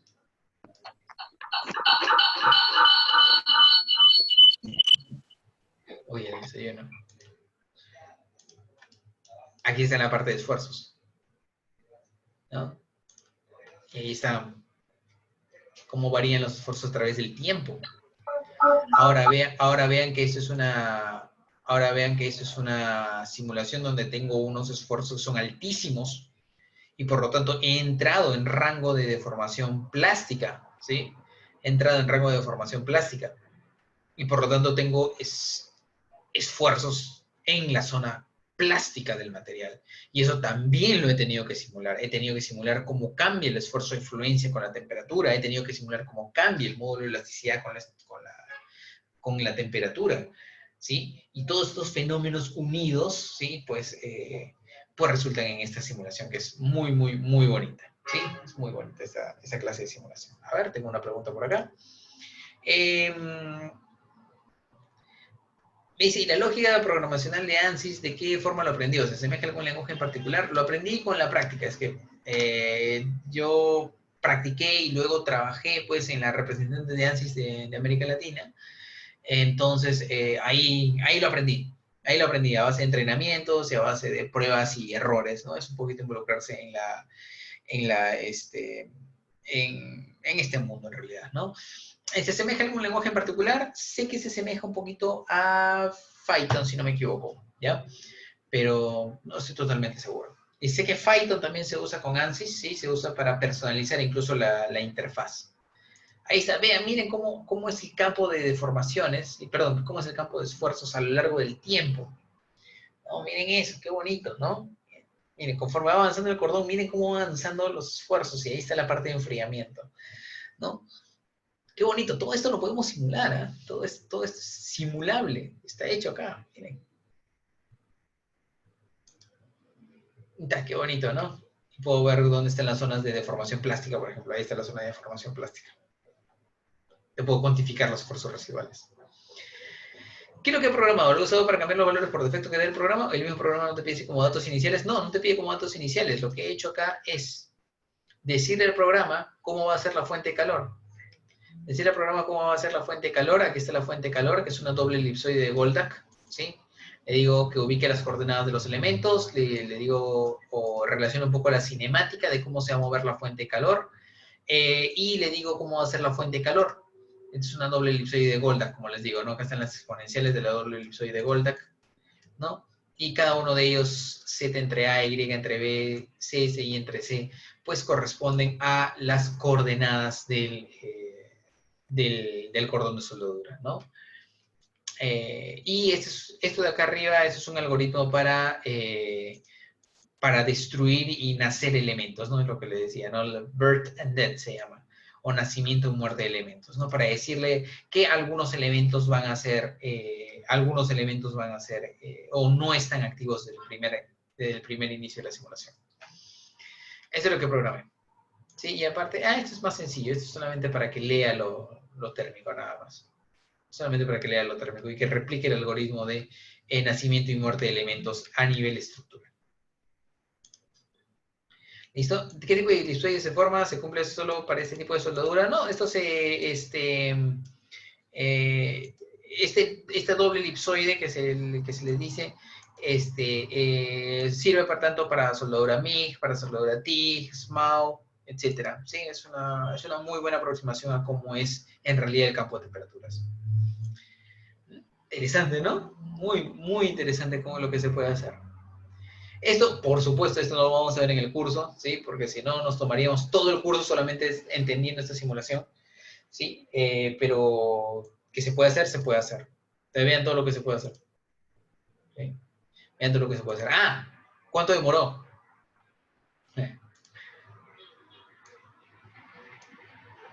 ¿Cuánto demoró? 7.666 segundos. 7.666 segundos. 7.666 segundos, más cuánto había demorado la térmica. La térmica había demorado, ¿dónde estás? Acá estás. La térmica había demorado 984 segundos, lo cual quiere decir 144 minutos. 2 horas. 2 horas, un poquito más. Solamente simulando. Sí.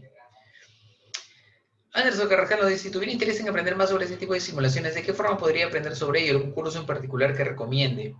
Ya, 2 horas en procesar. Sí, en procesar nada más.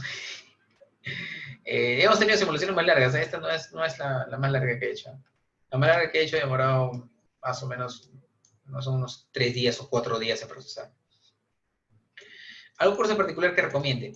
Hay cursos de posgraduación, ¿sí? Hay cursos de posgraduación que ofrece el Instituto ESSS, ¿sí? E3E con 3 S, ¿sí? Es Engineering Simulation and Scientific Software. De hecho, ahí fue donde trabajé. Son cursos de educación a distancia donde uno puede entrar en el mundo de la simulación, puede hacer un curso de especialización en mecánica estructural, hay otro curso de simulación en dinámica de fluidos computacional, ¿sí? Y si no me equivoco, también la Universidad de Cataluña, la Politécnica de Cataluña ofrece una maestría en simulación numérica también semipresencial, ¿sí? Aunque bueno, ahora todo lo que es presencial ya está descartado por el momento, pero sí sé que ofrecen este tipo de cursos, ¿sí? O sea, dejó el programa haciendo la simulación y volvió en 2 horas. Sí, me fui a almorzar. Me acuerdo de ese día, me fui a almorzar. ¿Sí? Y fue un almuerzo largo. Listo. Así es, sí, así es. ¿Cómo predecir el tiempo de simulación? Es experiencia, sobre todo, experiencia. Hay un tipo de simulación que se llama dinámica explícita, donde sí se puede predecir bastante bien el tiempo de simulación. Pero en este tipo de simulaciones, así, experiencia nada más. Solamente más o menos ir haciendo unas extrapolaciones mediante estas simulaciones no se hacen así nomás. O sea, primero se hace un modelo sencillo, después de hacer modelo sencillo se vuelve algo más complejo y más complejo y más complejo y más complejo, ¿no? Entonces, si el modelo sencillo nomás demora unos 15 minutos, así, de repente luego se complica un poco más y dice, bueno, tengo el doble de elementos, está un poco más difícil, ya no serán 15 minutos, de repente serán 40 minutos, ¿no? Y de repente algo mucho más complejo ya será 1 hora, etcétera, etcétera, ¿no? Pero no hay una forma exacta de predecir el tiempo de simulación. Javier Félix me pregunta, de las 984 horas de la soldadura y las 2000 segundos, ¿qué era? Era la estructural. Era la estructural. Y no eran 2000, eran 7666 segundos. El problema es cuando te equivocas y varias veces. Sí, el problema es cuando te equivocas y varias veces. De hecho, pues tuvimos una simulación en fluidos donde demoró una semana en simular, en procesar. ¿Para qué? Para darnos cuenta al final de que nos habíamos olvidado de poner la gravedad. Y todo el fluido se iba para arriba. Así es este mundo de la simulación, muchachos. Bueno, pero es muy bonito. Este mundo es muy, muy bonito. Bien, listo. Es interesante sus preguntas, ¿eh? Me hace recordar buenas épocas. Bien, entonces,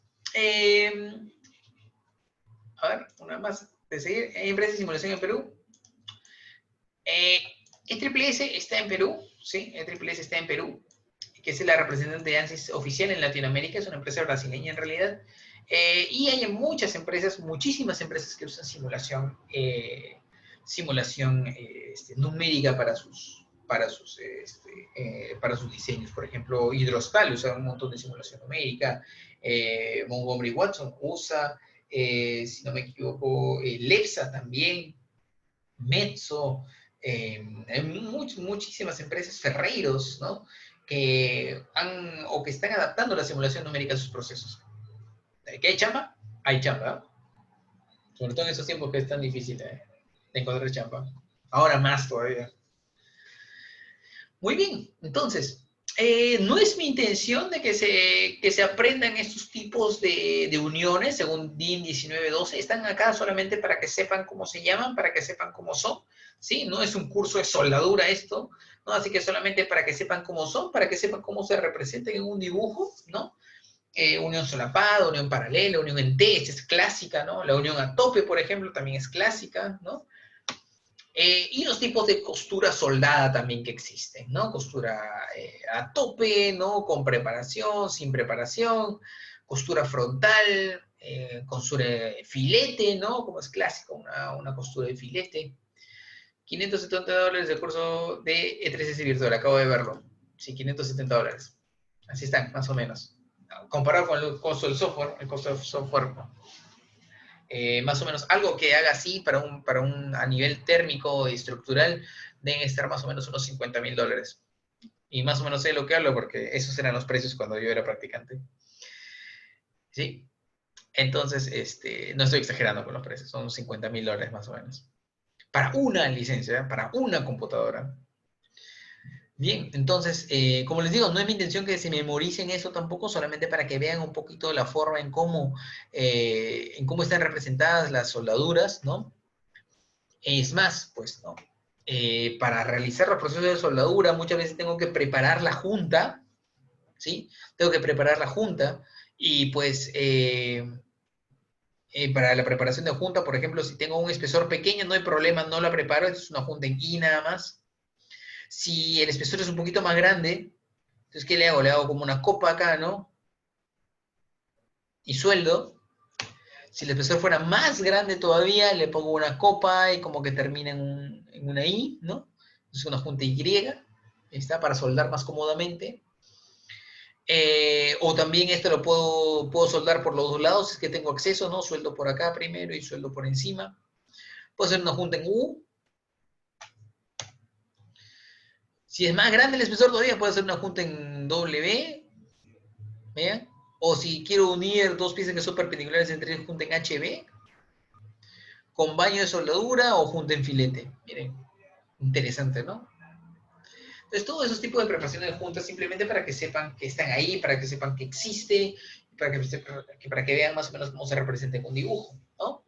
Y lo que sí me interesa es decirles, pues, cómo se representan estas uniones soldadas en el dibujo mismo, cómo indicar en el dibujo, ¿sí? Cómo indicar en el dibujo que hay una unión soldada entre dos piezas, ¿sí? Bien, si tengo una soldadura a tope, se representa así nada más, una flecha y una V, nada más. Si la soldadura a tope no va a ser de penetración completa, entonces acá se pone cuánto es la profundidad de penetración, nada más se pone en Y, casi queda como en Y. Y esta es la soldadura en filete, es lo más común. Ahora, fíjense acá, miren, lado derecho a sub 1, lado izquierdo a sub 2. Entonces, ¿cómo digo esto en el dibujo? Miren dónde coloco el A sub 1. ¿Ah? Lo que va del lado de la flecha va abajo, A sub 1. Y el A sub 2, ¿cómo lo especifico? Miren, sobre la misma flecha, arriba, A sub 2. Eso quiere decir que la costura A sub 2 se hace al otro lado de la flecha, aquí. Otra forma de representarlo es así. En el lado de la flecha, miren, en el lado de la flecha A sub 2. Donde señale la flecha es A sub 2. Y al otro lado de la flecha, A sub 1. ¿Sí? Esto es lo que hay. ¿Listo? Así se representa una unión soldada según norma AWS, que es la que usamos en la universidad. ¿Sí? Ahora, recuerden, dos piezas soldadas se representan como una sola pieza. ¿Sí? Es como un plano de despiece. ¿Listo? No es un ensamble, es un despiece. ¿Listo? Muy bien. ¿Alguna pregunta? Antes de que me pregunten, ¿por qué debajo de la flecha, ¿por qué debajo es en el lugar de la flecha y por qué arriba es al otro lado de la flecha? No lo sé, habría que preguntarle a AWS por qué esa nomenclatura, ¿ya? Pero así es. Así es. Muy bien, ¿alguna pregunta? Listo, los últimos remarks de la clase tengo en el diseño de nudos de armaduras, ¿sí? El diseño de nudos, pues ya les he explicado un poquito, ¿no? Tienen que ser concurrentes, las líneas centroidales de todos los miembros que componen un nudo tienen que concurrir en un mismo punto, independientemente, ojo, si la unión es soldada o atornillada, o sea, si es soldada o atornillada no importa, tienen que concurrir en un mismo punto. Esto evita la transmisión de momentos flectores entre un miembro y otro, como ya se los había explicado, ¿sí? Y ahí está, por ejemplo, unión sin cartela. Miren que se pueden hacer las uniones sin cartela y en este caso están soldadas, ¿no? Lo que preguntaban hace un momento. Están soldadas. O puede ser con cartelas también. Mejor sin cartela cuando sea posible. Menos material. De todas maneras, la cartela aporta un poco de rigidez a la unión, entonces como que le quita un poquito la idealización de articulación, pero bueno. Y la coincidencia de los ejes es más importante mientras menos rigidez tengan los perfiles. Mientras menos rigidez, mientras más esbeltos, mientras menos sección transversal tengan mis perfiles, pues más importante es que concurran las fuerzas. Porque no me conviene que un perfil delgado transmita momento flector. ¿Sí? Transmita momento flector. Muy bien. Tenemos una unión aquí en soldadura, a nivel de soldadura, y ahora tenemos una unión aquí a nivel de tornillos. ¿Sí? Bien. Ok, una pregunta. En la simulación de soldadura con una soldadura sobre cabeza, ¿debe considerar el efecto de la gravedad? Ya, eso es una pregunta complicada. En general, el tipo de simulación que yo he hecho, que les he mostrado, no considera el efecto de la gravedad, así sea sobre cabeza. Pero, lo que pasa es que cuando se hace una soldadura sobre cabeza, el charco que se forma, pues tiende a caer por gravedad. Pero ahí ya necesitaríamos involucrar el tema de fluidos. Ahí necesitaríamos involucrar una simulación fluidodinámica acoplada a nuestra simulación estructural. Entonces, esto se vuelve, si la simulación en sí misma ya era una dificultad de sobre 10, era una dificultad de 9, si nosotros aparte le ponemos el comportamiento de fluido dinámico, ya se vuelve sobre 10 puntos, ya se vuelve una simulación de 15 puntos. Así de difícil, ¿sí? Entonces, ¿se puede hacer? Que se puede hacer. 2 horas más, no creo que solamente sean 2 horas. Deben ser unas, por lo menos, unas 8 horas más, ¿sí? Muy bien, interesantes sus preguntas. ¿Alguna otra pregunta? ¿Alguna otra inquietud? ¿Alguna observación? ¿Alguna apreciación adicional? ¿No? Muy bien, muchachos. Entonces, con esto terminamos la clase de hoy día, ¿sí? Pues, ya terminaron la clase de hoy día. Y ahora, pues, si no han hecho la práctica dirigida, todo bien. Les aconsejo que lo hagan, que usen estas 2 horitas para hacer su práctica dirigida. Total, van a tener los jefes de práctica a disposición. Tienen el video a su disposición. No está tan difícil, la verdad. No es nada difícil. Y aprovechen las 2 horas. Aprovechen que no dejen que se les acumule todo. Porque ya dentro de 2 semanas tenemos la primera evaluación. Y de verdad, pues, van a comenzar con sus prácticas de los otros cursos, etcétera. Casi digo laboratorios, pero me acuerdo que no hay, ¿sí? Así que aprovechen, porque el tiempo va a ser crucial que ustedes lo puedan aprovechar en esta modalidad virtual, ¿sí? Bien, muchachos, me había enviado un correo. Ya, listo, lo voy a revisar, ¿sí? Lo voy a revisar. Lo que pasa es que tengo tantos correos que ayer nomás me han llegado como 150 correos a mi bandeja de entrada. Entonces, que me mande un correo es un poquito difícil, ¿sí? Que ver un correo, me voy a demorar un poquito en verlo, pero eventualmente lo voy a ver, ¿sí? Listo, muchachos. Muchísimas gracias por todo, gracias por su atención. Y si quedan con los jefes de práctica, sí, si es que quieren hacer